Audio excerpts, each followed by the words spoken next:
Tindak sebagai operator angkutan atau penyedia jasa aplikasi adalah dua pilihan yang ditawarkan Kementerian Perhubungan kepada penyelenggara layanan transportasi berbasis online atau daring. Kedua opsi ini disampaikan pelaksana tugas Dirjen Perhubungan Darat Sugiharjo usai menggelar rapat dengan Dinas Perhubungan DKI Jakarta, pimpinan Organda dan juga pihak penyedia jasa layanan transportasi berbasis aplikasi online, Uber dan juga Grab.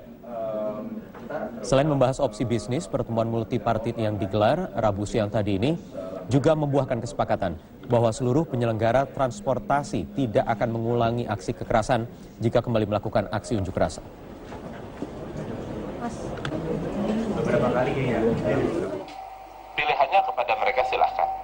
Kalau memilih sebagai operator angkutan, tentu tunduk kepada Undang-Undang 22 tentang angkutan jalan.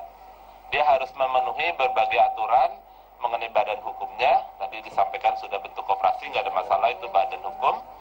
Yang kedua tentu kendaraannya harus terdaftar. Tidak mau menurunkan tarif di saat harga BBM turun. Padahal saat harga BBM naik, mereka langsung minta naik tarif. Kalau harga minyak naik, minta naik tarif nggak tuh taksi semua? Minta marah-marah. Minyak naik sekian persen, 50%, dia bisa naik 25%. Sekarang harga minyak turun nih. Turunin nggak? Ya brengsek kan? Jadi sopir ini diperalat aja semua. Yang aplikasi juga ambil untung orang asing. Makanya saya juga minta para sopir-sopir taksi, jangan bodoh diperalat orang deh. Pemerintah segera mengeluarkan peraturan layanan transportasi berbasis daring atau aplikasi online. Pemerintah meyakini peraturan ini nantinya akan adil bagi semua pihak. Menko Polhukam Luhut Panjaitan menyatakan, Presiden Joko Widodo telah meminta evaluasi peraturan agar keadilan tetap dirasakan kedua pihak yang berpolemik. Jika transportasi berbasis aplikasi online ini akan tetap diadakan, maka nantinya harus menyesuaikan dengan peraturan yang ada terkait penyedia jasa angkutan umum. Sekarang kita mesti cari di mana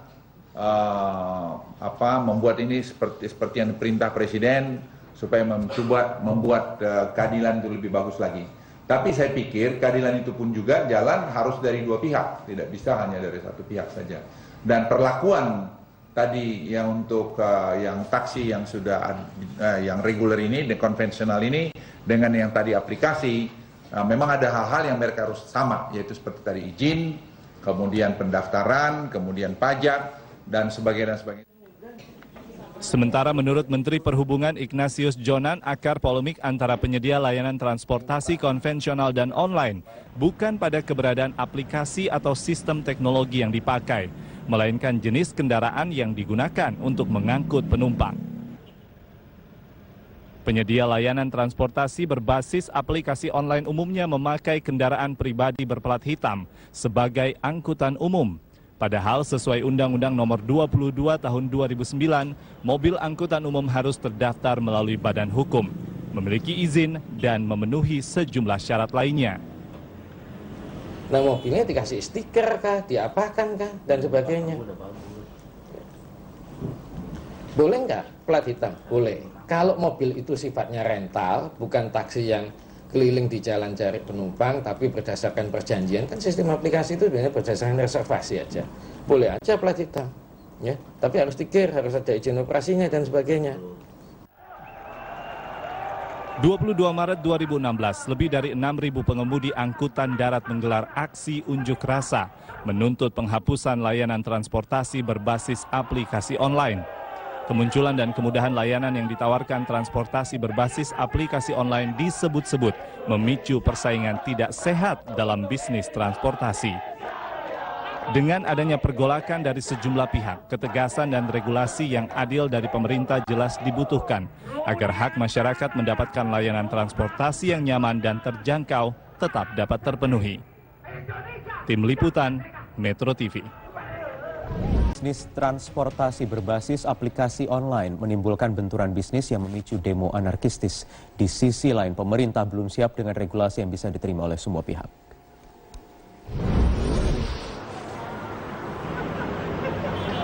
Demonstrasi anarkistis pecah di ibu kota Jakarta Selasa lalu. pengemudi taksi konvensional dan para pengemudi angkutan darat berdemonstrasi menuntut aplikasi transportasi online ditutup. Pihak perusahaan taksi konvensional justru mengaku tidak mempersoalkan aplikasi online-nya. Yang mereka tuntut adalah kesamaan aturan antara taksi konvensional dengan taksi berbasis online. Kita nggak minta yang lain, kita minta kesetaraan. Contohnya kalau di kita ada yang namanya tarif minimum, ya kan? Itu apakah perlu diikuti apa enggak? Kalau kita ada, kenapa yang lain nggak ada? Terus apakah boleh punya harga seenak-enaknya sendiri? Kalau mereka hari ini boleh gratis, besok boleh diskon, besoknya lagi boleh bayar 50%. Kalau kita harus ikut terus sama peraturan gubernur. Nah, hal-hal kayak gitu kalau kita pikir lagi secara mendalam, sampai kapanpun kita nggak akan menang. Jadi ini bukan persoalan online ataupun konvensional, tapi lebih merupakan kesetaraan dalam berbisnis. Karena banyak sekali peraturan-peraturan yang harus ditaati oleh sebuah perusahaan transportasi di Indonesia ini dalam mengoperasikan kendaraannya. Mulai contohnya misalnya daripada saat kita ingin mendapatkan izin, para perusahaan itu harus menunjukkan bahwa perusahaan tersebut mempunyai pool tempat adanya kendaraan-kendaraan tersebut beroperasi, sehingga kami bisa memastikan dari keamanan kendaraan itu sendiri. Sementara itu, pihak penyedia aplikasi transportasi berkukuh bahwa bisnisnya adalah bisnis aplikasi, sedangkan yang harus mengurus perizinan adalah mitra. Kami kan penyedia aplikasi, sehingga izin kami adalah sebagai penyedia aplikasi. Mesti dibedakan izin mitra kami dan izin kami. Mitra itu harus memiliki izin usaha angkutan sewa. Kedua, ketika sudah mendapatkan izin angkutan sewa sebagai izin awalnya, mitra kami harus mengurus ke izin operasional angkutan sewa. Terkait bisnis transportasi dengan jenis kendaraan mobil ada perbedaan syarat antara taksi dan mobil rental. Perbedaan yang mencolok kalau taksi harus menggunakan tarif sesuai aturan pemerintah, sedangkan mobil rental tarif sesuai kesepakatan pengguna.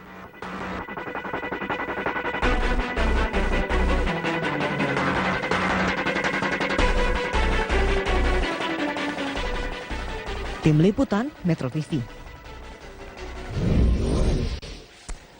Ya, baik, satu hari pasca demo besar pengendara taksi konvensional, Kementerian Perhubungan akhirnya menyatakan layanan transportasi berbasis aplikasi online kini dalam status quo. Perusahaan tidak diperkenankan lagi melakukan ekspansi bisnisnya hingga regulasi baru yang mengaturnya nanti diterbitkan. Lantas, bagaimana sebenarnya regulasi yang tepat untuk mengakomodir layanan transportasi ini, dan juga siapkah semua pihak yang berkepentingan menjalani dan juga menghormati aturan main yang baru nanti? Kami akan tanyakan langsung kepada sudah hadir 3 orang narasumber di studio Primetime News. Ada Sekjen DPP Organda Ateng Haryono, selamat malam Pak Ateng. Selamat malam. Dan juga Ketua Komisi Pengawas Persaingan Usaha KPPU Syarkawi Rauf. Syarkawi, terima kasih sudah hadir, selamat malam. Dan juga ada Sekjen Koperasi Jasa Trans Usaha Bersama atau Uber begini Pak ya, Musa M. Yus. Selamat malam Pak Musa. Malam Pak. Pak Musa, saya ingin langsung ke Anda. Kalau hari ini, sejak malam kemarin sebenarnya melalui Menko Polhukam, tadi ditegaskan kembali oleh Dirjen Perhubungan Darat, Kementerian Perhubungan, sudah ada sikap Pak artinya dari pemerintah. Sekarang apa sikap dari Uber? Sikapnya kan kita mempercepat. Nih, jadi sekarang ada percepatan dalam hal perizinan hingga sampai nanti kendaraan kita di-KIR. Jadi ada percepatan dan diberi tempo waktu, ada batas waktunya juga. Ya, ini kan Koperasi Jasa Trans Usaha Bersama. Ini nanti bagaimana? Koperasi ini akan bagaimana? Koperasi yang mewadahi ini individu-individu yang tadinya driver-driver yang membeli kendaraan yang XX taksimeter. Nah, itu yang memilih kendaraan kan kalau secara undang-undang mereka nggak bisa bermitra dengan Uber, maka koperasi yang bermitra dengan Uber. Oke, ada berapa anggota Pak dari Koperasi Jasa Trans Usaha Bersama ini? Yang kendaraan terdaftar ya lebih kurang 8.000 Pak. 8.000 kendaraan, pengendaranya? Pengendaranya belum terdaftar. Belum terdaftar? Ini lebih masih kurang. Oke, baik, ini kendaraan 8.000. Dari pengendara atau pemilik kendaraan ini sudah siapkah menjalankan nanti? Karena pendekatannya kalau kita lihat statement dari pemerintah melalui Kementerian Perhubungan adalah Grab, terutama nanti pendekatannya ada bisa bekerja sama dengan perusahaan taksi konvensional, karena ini juga sebenarnya juga sudah pernah berjalan, atau menjalin kerjasama dengan perusahaan-perusahaan rental. Artinya pendekatannya ke sana, Pak? Tadi kan keputusan rapat, kalau Grab kan dia menjalankan 2 nih. Dia tetap menjalankan yang Grab taksi dengan taksimeter existing. Sekarang masih itu ya? Masih. Dan dia juga yang Grab car dia. dengan unit sewa. Unit sewa, rental. Rental. Oke. Dia koperasi juga tadi terakhir info. Kalau Uber di unit sewa dia kerjasamanya. Dia nggak dengan taksimeter existing nggak. Oke, jadi kalau yang rental koperasi ini nanti pendekatannya rental, artinya semua harus mengurus perizinan sesuai dengan aturan atau regulasi yang membawahi peraturan rental. Tetap bisa berplat hitam, tapi harus mengurus izin, KIR, dan lain sebagainya, membayar pajak, termasuk juga pengendaranya harus SIM A umum nih. Kalau nanti peraturan SIM A umum, insya Allah SIM A umum semua. Tapi kita lihat, biasanya kan kalau plat hitam itu SIM-nya Apollo sih Pak. Enggak, kalau sesuai regulasi seharusnya SIM A umum. Insya Allah. Artinya pengendara pemilik yang tergabung dalam koperasi jasa Trans Uber ini siap untuk menjalani regulasi. Jadi apapun yang nanti apapun regulasi yang diberlakukan, insya Allah kita jalankan. Oke, Pak Ateng, ini nampaknya didengar aspirasi atau keluhan dari taksi konvensional. Bagaimana? Jadi kalaupun toh mereka teman-teman di Uber ini mereka mau metamorfose nih menjadi yang seperti taksi atau kendaraan legal, angkutan umum legal, saya pikir bagus, jalan aja, kita nggak ada apa-apa. Dan itu sebetulnya permintaan yang kita sampaikan dari tahun-tahun lama. Dan ini akhirnya dijawab. Artinya tetapi terlalu lama kan? Terlalu lama. Ini kita buying time-nya itu terlalu panjang, sehingga itu yang menjadikan kawan-kawan itu yang seperti di dalam tayangan dan jelas sekali bahwa ini menjadi ribut. Ini tidak perlu terjadi, ya. Itu yang pembiaran terjadi terlalu lama, itu seperti itu, ya. Meskipun gerakan teman-teman ini disebut anarkis, disebut tidak peraturan dan sebagainya, tapi sebetulnya saya sangat bangga dengan kawan-kawan itu, para pengemudi taksi. Kenapa? Karena mereka betul-betul menanamkan kedaulatan bangsa, kedaulatan negara melalui ketentuan peraturan itu luar biasa hebat. Ini kan tetapi kalau melihat sekali lagi ini mengacu apa statement dari putusan dari Kementerian Perhubungan sementara status quo sambil nanti menantikan aturan atau regulasi baru yang akan dikeluarkan, kabarnya dalam 1-2 pekan ini kita akan nantikan sama-sama. Tetapi pendekatannya ini kan rental. Kalau suara-suara dari kemarin pengunjuk rasa, pengendara taksi yang demo, perusahaan dan lain sebagainya kan untuk taksi umum. Ini tidak masalah kalau misalnya nanti Uber atau Grab ini menjadi rental tetap berplat hitam? Ya, sesungguhnya begini, di satu moda ya itu kan ada satu industri sendiri lah yang ada di sana. Nah, semestinya di angkutan itu seperti regulasi-regulasi yang sudah itu ada kuota, ya kan, ada kuota. Berapa sebetulnya di dalam moda itu akan cukup sehat. Artinya ada keseimbangan demand dan supply. Meskipun ini agak dipertanyakan ya Pak ya, mungkin dari KPPU kan bisa melihat sana. Itu akan bilang. Tetapi itu jelas harus sudah benar-benar ikutin itu.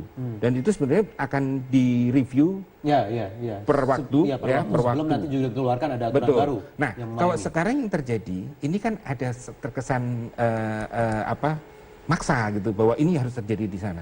Tapi oke, bahwa itu kemudian turun regulasi. Mau tidak mau selama mereka juga komit, ya kan? Selama komit mengikuti berbadan hukum sebagai angkutan umum, karena ini kan juga angkutan umum rental ini. Betul. Nah, kita akan lihat saja kan. Kita masih sebagainya. Hanya bedanya tidak ada atribut seperti taksi konvensional. Karena kalau itu masuk di moda sewa, itu tentu tidak ada. Tidak ada atribut, dia nggak bermahkota. Tidak ada atribut. Ya. Jadi ini sekali lagi tidak masalah ya. Organda perusahaan taksi konvensional jika nanti keputusannya seperti itu. Ketika itu menjadi aturan dan aturan itu dijalankan, fine-fine aja. Karena kan unit sewa juga masuk di organda juga Pak. Ya, jadi artinya nanti akan dibawahi unit sewa rental juga masuk di bawah. Selama bentuknya badan hukum resmi dan itu mereka adalah angkutan umum, tentu mereka jadi anggota organda. Anggota otomatis. Ya, itu jadi anggota organda. Nah, sementara yang sekarang belakangan ini kan yang lari-larian terus ini kan, lari-larian ke sana kemari kayak peta umpet gitu kan. Jadi itu yang terjadi. Betul Pak Musa ya? Oke, baik, salah satu lagi kemarin diperdebatkan adalah karena ini urusan perut Pak, sekali lagi yang berteriak di bawah adalah ini pertarungan di atas perusahaan, pemodal dan lain sebagainya kalau isu yang berebut seperti itulah. Tetapi di bawah juga ada pengendara yang merasakan harus menyediakan setoran setiap hari, memenuhi setoran setiap hari. Bagaimana sebenarnya soal tarif kompetisinya? Nanti saya ingin minta KPPU melihat bagaimana sebenarnya supaya persaingan ini tetap sehat. Sesaat lagi kami akan kembali di Prime Time. Kalau harga minyak naik, minta naik tarif nggak ada taksi semua? Minta marah-marah. Minyak naik sekian persen, 50%, dia bisa naik 25%. Sekarang harga minyak turun nih. Turunin nggak? Ya brengsek kan? Jadi sopir ini diperalat aja semua. Yang aplikasi juga ambil untung orang asing. Makanya saya juga minta para sopir-sopir taksi, jangan bodoh diperalat orang deh. Ini soal tarif, itu perspektif yang disampaikan oleh Gubernur. Mungkin Pak Ating sebelum saya ke Mas Syarkawi bisa jawab dulu. Giliran BBM naik, kemudian tarif ikut naik, tapi turun ini susah turunnya angkutan umum, mau taksi mau semuanya. Ya, sebenarnya begini, kalau kita bicara taksi, tadi yang ngomongin Pak Gubernur dan taksi kelihatannya ya. Atau semua tarif lah, hampir sama. Itu selalu rezimnya itu selalu dikaitkan dengan BBM. BBM sebagai komponen yang paling berpengaruh gitu. Padahal sesungguhnya tidak, ya. Sesungguhnya ada komponen lain yang dalam ini operator itu sama sekali tidak punya daya tawar yang baik. Yaitu misal contoh adalah spare part. Di spare part itu rimba. Kita di angkutan itu tidak benar-benar tidak pernah punya daya tawar yang baik terhadap mereka. Meskipun mobilnya banyak sekalipun, nggak ada. Mereka akan mengatakan karena komponen spare partnya adalah import, ya, itu maka jadi bergantungnya ke fluktuasi dolar. Oke, jadi bukan utama kalau harga BBM. BBM adalah salah satu komponen yang ada, itu betul penyusun, tetapi bukan satu-satunya, dan itu yang harus men-trigger itu. Jadi mana yang paling besar porsinya antara BBM dan onderdil misalnya harus tergantung pada kondisi fluktuasi yang tinggi, ya, kondisi fluktuasi tinggi, BBM itu mungkin komponennya hanya kecil, ya. Tapi ketika memang BBM turunnya 1.000, 1.500 gitu ya, atau naik 1.000, 1.500 pasti berpengaruh. Pasti berpengaruh. Kalau sedikit juga berpengaruh. Jadi kalau nanti tanggal 1 April nanti ada rencana premium diturunkan, Kementerian SDM nanti ikut turun atau tidak? Kita akan lihat. Kalau memang ternyata itu semua komponen itu memungkinkan turun, kenapa tidak? Untuk bisa jadi lebih murah kan disenangi nih oleh masyarakat.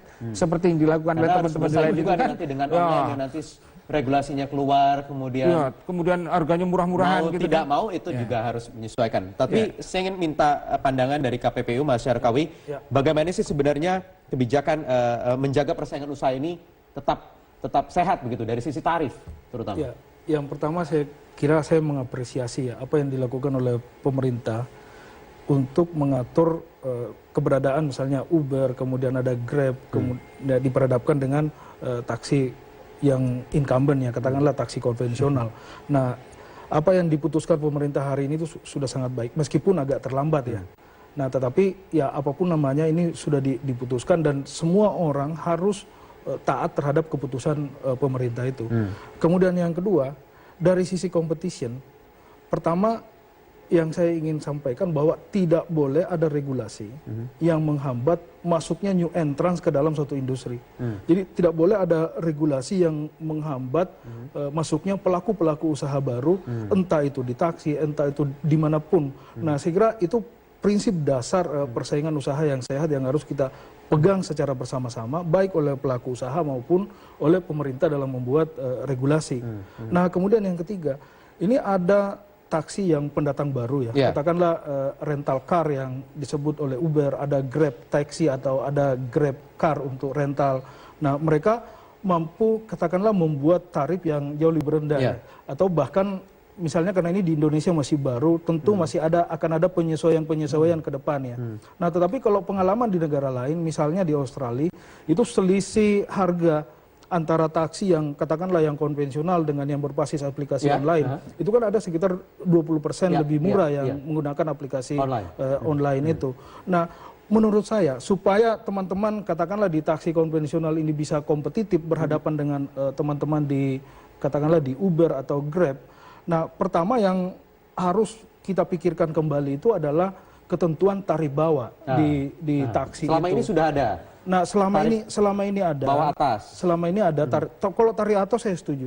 Kenapa? Karena itu untuk melindungi konsumen ya pada saat permintaan sangat tinggi. Tetapi untuk tarif bawah ini tidak memberikan insentif bagi teman-teman di taksi konvensional ini untuk compete dengan teman-teman di Uber maupun Grab.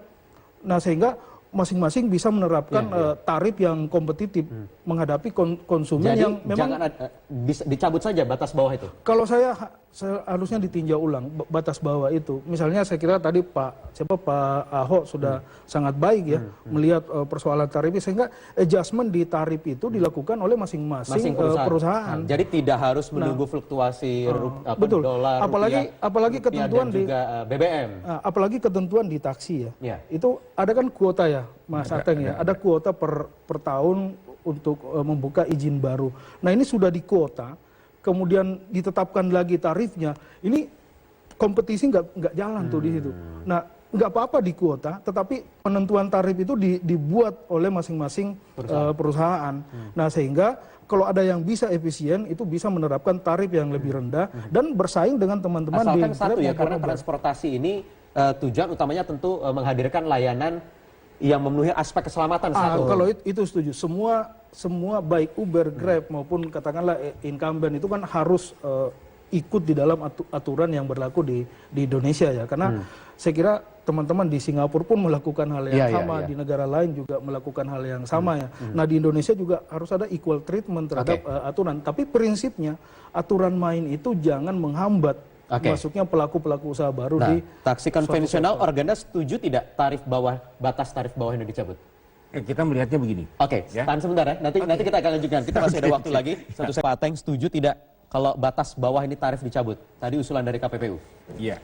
Begini. Batas bawah itu sesungguhnya ide yang sekarang ada itu adalah untuk melindungi agar usaha ini tetap masih bisa survive dengan kondisi yang wajar. Dalam pemenuhan dalam rangka tadi disebut rangka pemenuhan standar pelayanan minimum, ya maka itu yang dilakukan, ya dengan adanya batas bawah. Karena tadi kan tetap asas nomor satu keselamatan kan, selain itu kan yang lain-lainnya kan tetap tergantung. Extra mile-nya itu kan bisa diberikan oleh masing-masing. Jadi tidak setuju karena atas dasar aspek keselamatan tadi. Ini kita mengatakan, kita melihat ya, kalau memang akhirnya kita meninjau semuanya itu dan itu semuanya mau dilepas atau di apapun, kita akan lihat nanti. Ketentuannya kan masih Tapi kalau kita lihat pesawat misalnya airlines, LCC dan tidak itu kan juga ada tarif batas atas, tarif batas bawah. Kemudian mereka bersainglah di situ. Aspek keselamatan tetap dikedepankan, tapi ada komponen-komponen lain. Karena kan preferensi pengguna kan sangat dihargai. Nggak apa-apa, yang penting saya nyampe kok. Persoalan saya nyaman atau nggak di jalan itu kan bukan pertimbangan. Ya silahkan aja kan milih yang murah kan. Artinya kan pertimbangan itu juga bisa dipertimbangkan dalam moda transportasi darat misalnya taksi. Prinsipnya itu ya gratis pun harus selamat. Artinya persoalan safety itu nggak bisa ditawar-tawar ya. Berapapun harganya itu harus safety. Nah itu prinsip. Nah tapi terkait dengan SPM saya setuju ya harus ada standar pelayanan minimum di pelayanan di taksi ini. Nah SPM itulah yang menjadi acuan bagi pemerintah ya, nanti melihat, mengevaluasi operator-operator itu. Ada yang tidak memenuhi SPM, cabut izinnya. Nah itu enforcement itu yang harus benar-benar kuat. Tapi kalau mau Rp0 asal semua terpenuhi ya tidak ada masalah. Itu silakan. Seperti Uber mungkin yang sekarang sudah murah, tapi standar keselamatannya bagaimana nanti menjamin anggota-anggota koperasi ini supaya bisa memenuhi aspek-aspek tadi? Jadi kalau di Uber tuh sistemnya tuh udah ketat untuk penerapan standar pelayanan minimum. Jadi ketika pengemudi misalkan nih, dia bawa mobilnya itu ugal-ugalan, kelihat langsung, itu langsung diblok, dia langsung nggak bisa kerja. Terlihat melalui GPS? Enggak, kan nanti kan konsumen kan langsung report yang rating rating langsung dia termasuk kerapihan pengendaranya, kerapihan ini kemarin aja kayak mobil misalkan nih, mobil masih 2013 kan masih bagus itu. Ternyata dia misalkan depannya tahu tuh ada penyok. Itu konsumen langsung begitu turun dia rating dan email, itu mobil langsung nggak boleh beroperasi. Dan ini kelebihan aplikasi yang sebenarnya mungkin bisa diterapkan ke cepat taksi konvensional. Quick respond dia. Ya, artinya quick respond dan ini sebenarnya juga bisa diterapkan. Memang bisa. Saya pikir kan ini. Jadi kalau kita ini bicara ya, sesungguhnya kemarin kita nggak bicara soal konvensional, soal begini. Ini kan sama sekali bukan isu itu kan. Yang kemarin disampaikan gini kan legal sama ilegal kemarin. Ya. Nah sekarang kalau kemudian penggunaan aplikasi ya itu diterapkan, ini teman-teman di taksi ya di usaha-usaha yang sudah ada, mereka sudah gunakan dari 2010-2011 mereka sudah lakukan. Jadi artinya nanti apapun regulasi yang keluar kemudian harus satu-satu. Mungkin soal tarif ya, saya pengen ini lagi. Tarif yang sekarang nih, mohon maaf nih Pak Musa ya, yang diterapkan oleh kawan-kawan ini dengan tarif yang kira-kira 50% dari tarif taksi. Kan ini sebetulnya kemarin tuh bukan komplementernya taksi kan, mereka sudah jadi kompetitornya taksi. Itu kan real tuh, kenyataannya seperti itu. Dan mereka mengenakan tarif yang 50%. Boleh nggak? Boleh, orang digratisin juga boleh, tadi kan prinsipnya begitu ya. Tapi kita mesti ngelihat dengan jeli ini. Ya, mohon maaf nih sekarang mumpung ada KPPU di Tapi sini. kan ini nanti berbeda kalau nanti jadinya statusnya rental, tidak lagi kompetitor juga taksi. Tapi kan industri ini bersentuhan, tidak mungkin itu bisa dinyatakan bahwa ini terus kemudian bebas masing-masing, tidak bisa. Itu istimewanya di transportasi kan seperti itu. Ya, ini bukan komplementer lagi, tapi itu benar-benar langsung. Jadi itu harus juga dipertimbangkan, Mas Syarakoy, walaupun tadi sekali lagi taksi konvensional, reguler, kemudian juga ada yang berbasis aplikasi, tetap soal tarif ini ada aturan mainnya harus disepakati bersama. Nah, ya kalau rejimnya mereka ini diperlakukan seperti rental car, ya regulasinya ya rental car. Nah, kalau diperlakukan sebagai taksi, katakanlah ada Grab taxi, ya harus ikut aturan main di taksi. Nah, cuma yang konsen kita adalah jangan sampai ada regulasi yang selama ini ada di industri transportasi kita, khususnya taksi, yang membuat ongkos taksi itu menjadi mahal, sehingga nggak bisa compete dengan Grab dan Uber. Nah, semua regulasi yang membuat teman-teman seperti Pak Ateng ini tidak bisa compete, nah itu harus dihilangkan. Nah itu yang harus dideregulasi, direform. Nah salah satunya misalnya soal tarif bawah. Nah mereka nggak bisa menerapkan tarif yang lebih rendah dari yang sekarang, bersaing dengan Grab dan Uber karena ada ketentuan tarif bawah itu. Justru yang harus diperketat adalah standar keselamatan, standar pelayanan minimum. Ada yang melanggar, ya saya setuju tadi Pak. Jadi tetapkan saja tarif atas, cabut tarif bawah, batas tarif bawah. Betul. Bersaing sehat melalui itu ya, di situ ya. SPM. Satu hal lagi. Waktu kita sudah habis Pak Ateng. Sedikit saja, ya. Satu hal tentang tarif, 5 detik kepada KPPU harus memperlihat aspek bahwa ada kemungkinan predatory pricing. Itu yang harus dijaga. Baik, nanti kita akan nantikan karena tentu peraturan ini nanti yang akan dikeluarkan tidak bisa memuaskan semua pihak. Ada win-win solution, semua bisa dicapai. Semoga semua pihak juga bisa menerima. Kita nantikan saja. Terima kasih Bapak-bapak sudah hadir di Prime Time News malam hari ini. Pemirsa, demikian perbincangan